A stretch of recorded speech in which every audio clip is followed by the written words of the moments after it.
లో ఇటీవల జరిగిన ఎన్నికలు అంటే మే 13న జరిగిన ఎన్నికల నాటి పరిస్థితులు తలుచుకుంటే ఒళ్ళు జలధరిస్తుంది, మనసు జుగుప్సాకరంగా మారిపోతుంది. ఇంత కిరాతకంగా రాజకీయాలు జరుగుతున్నాయి అనిపిస్తుందండి.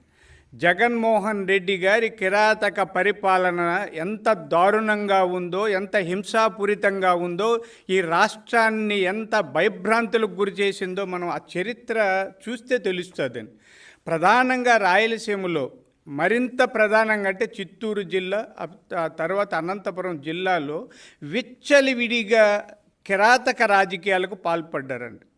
మన రాష్ట్రం అందరూ గమనించిన విషయం తెలుసు. చంద్రగిరిలో టీడీపీ అభ్యర్థి పులివర్తి నాని గారిని పట్టపగులు మహిళా యూనివర్సిటీ ముందు నడి రోడ్డులో కత్తులు కటాటలు తీసుకొచ్చి కొట్టి చంపే ప్రయత్నం చేశారండి. సమ్మెటలు తెచ్చారు.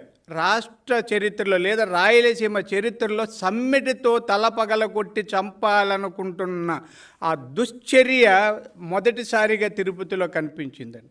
అంటే మనకు తెలిసి కిరాతక రాజకీయాలు లేదా హింసాత్మక రాజకీయాలు, గొడవలు, అల్లర్లు జరగడం సహజమే. కత్తులు కటార్లు గూటాలు లేదా కొడవళ్ళు తెచ్చే సాంప్రదాయం నుంచి సమ్మెటలు తెచ్చే సాంప్రదాయం అంటే పాపం వాళ్ళ గొడ్డళ్ళు దొరకలేదేమో, గొడ్డలన్నీ పులివెందలకు పరిమితమై ఉంటాయి. ఆ గొడ్డళ్ళు దొరక్క సమ్మెటలు తీసుకొచ్చి పులివర్తి నాని గారిని చంపే ప్రయత్నం చేశారు. అక్కడ సకాలంలో ఆయన గన్మ్యాన్ ధరణి స్పందించి కాల్పులు జరపకపోతే మా అభ్యర్థి చనిపోయాడండి. ఆ తర్వాత పోనీ అయ్యింది. ఆ తర్వాత అల్లర్లు, గొడవలు, కేసులన్నీ 75 మంది తెలుగుదేశం కార్యకర్తల మీద కేసులు పెడతారండి.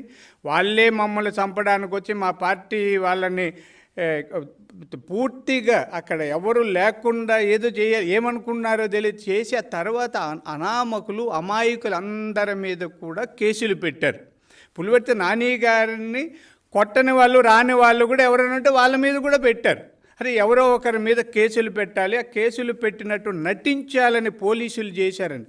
అక్కడ పోలీసులు చాలామంది వైఎస్ఆర్ పార్టీ గూండాల్లాగానో లేకపోతే వాళ్ళ కార్యకర్తల్లాగానో పనిచేశారండి. ఇది పోలీసు వ్యవస్థకి కొంత తలవంపులండి. అందరూ పోలీసులు అలా కాకపోయినా కొంతమంది పోలీసులు ఎందుకో జగన్మోహన్ రెడ్డి గారి మీద వాళ్ళకు ఆ వ్యామోహమో లేదా తత్వమో లేదా ఇంకొకటో తెలియదు కానీ ఇంత చాలా దారుణాలు చేశారు. ఇప్పటికైనా మారకపోతే కష్టమండి. ఇంకా మా పొంగనూరులో పెద్దిరెడ్డి రామచంద్రారెడ్డి గారి నియోజకవర్గంలో బూరగమంద అని ఒక ఊరుందండి. అది ఆయన సొంత మండలం, పెద్దిరెడ్డి గారి సొంత మండలానికి సంబంధించిన ఊరు. ఆ ఊర్లో ఉదయం 5 గంటలకంతా 8 మంది ఏజెంట్లని, ఆ చుట్టుపక్కల ఉన్న ఎన్నికల పోలింగ్ ఏజెంట్లని కిడ్నాప్ చేశారండి. బహిరంగంగా వైఎస్ఆర్ పార్టీకి చెందిన ఒక 15 మంది వచ్చి వాహనాల్లో వచ్చి వాళ్ళు బలవంతంగా తీసుకెళ్లారు. అవన్నీ సోషల్ మీడియాలో వైరల్ అయిన తర్వాత ఎక్కడో దింపేసి వెళ్ళిపోయారు. ఇప్పటి వరకు వాళ్ళ మీద కేసులు లేదండి. అంటే వాళ్ళ మండలం, సొంత మండలం, సదుం మండలం బూరగమందలో 8 మంది తెలుగుదేశం పార్టీ ఏజెంట్లను కిడ్నాప్ చేసి ఇన్ని చేసినా కూడా వాళ్ళ మీద ఇప్పటికీ కేసులు లేదండి.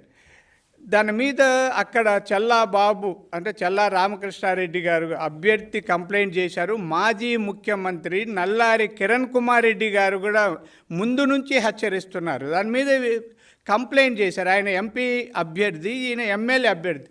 అంటే ఒక మాజీ ముఖ్యమంత్రి చేసిన ఫిర్యాదులు కూడా బొట్ట దాఖలు చేసి కేసులు పెట్టలేదంటే అక్కడ ఉన్న పోలీసులు ఏమనాలి చెప్పండి. మనకు తెలుసు అంతకుముందు పొంగనూరులో చంద్రబాబు నాయుడు గారు ఆ ఏరియాలో పాదయాత్రగా నడిచి వస్తే అక్కడ పర్యటిస్తే రాళ్లతో కొట్టి తప్పుడు కేసులు పెట్టి భయభ్రాంతులకు గురి చేసిన విషయం మనందరికీ తెలుసని. ఈ రాష్ట్రంలో ఎంతమంది వేల మంది మీద కేసులు పెట్టి ఇల్లు వాకలు వదిలి పరారైపోయారు. ఇప్పుడు అదే పరిస్థితి చంద్రగిరిలో ఉంది.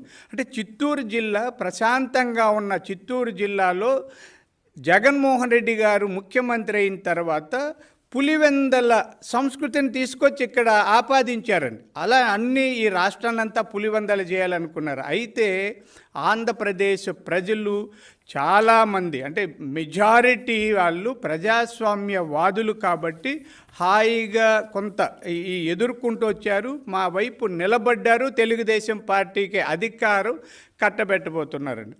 అయితే ఇంకా తాడిపత్రి తెలుసు కదండి, తాడిపత్రిలో జేసీ దివాకర్ రెడ్డి గారు, జేసీ ప్రభాకర్ రెడ్డి గారిని ఎన్నిసార్లు ఎన్ని విధాలుగా వేధించారు, ఆ కుటుంబం మీద దాడులు చేశారు. అక్కడున్న ఇంతకుముందు ఎమ్మెల్యే పెద్దారెడ్డి వాళ్ళందరూ ఎన్ని దారుణాలు, దురాగతాలు, అరాచకాలు, కిరాతకాలు ఎన్ని చేశారండి. చాలా హింసాపూరితమైన సినిమాలు ఉంటాయి, క్రైమ్ అండ్ థ్రిల్లర్ సినిమాల కంటే దారుణంగా చేస్తూ వస్తే వాళ్ళు తట్టుకుని నిలబడ్డారండి.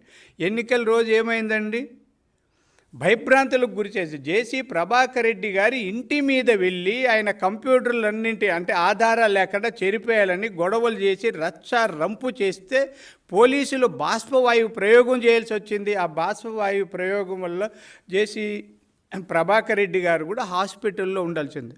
అక్కడ ఒక వ్యక్తిని కొట్టారండి.